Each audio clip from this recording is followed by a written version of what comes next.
वसल्लम जन्नत के अंदर समा ते बहार कैसी होएगी। मैं तुहाडा ईमान ताज़ा करा जरा, कितना सोहना समा पर बहार होएगा जदों जन्नत विच अल्लाह दा दीदार होएगा। मौजां लैंदे उत्थे रब दे प्यारे होणगे, विच जन्नतां दे अजब नज़ारे होणगे।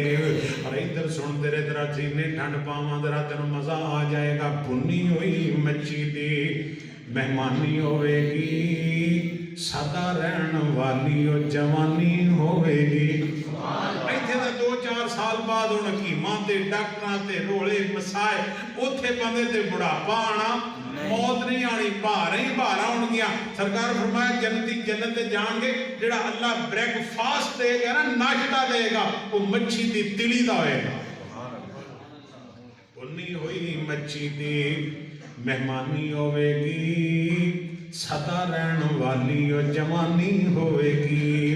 मौजां लैंदे उत्ते रब दे प्यारे होणगे, विच जन्नतां दे अजब नज़ारे होणगे। नबी पाक ने सलाम फरमाया, मैं वेखिया उमर तेरी गैरत मैनू याद आ गई, मैं वापस मुड़ गया। कहते ने सरकार मेरी गैरत तुहाडे तो कई बार कुर्बान है सोनिया।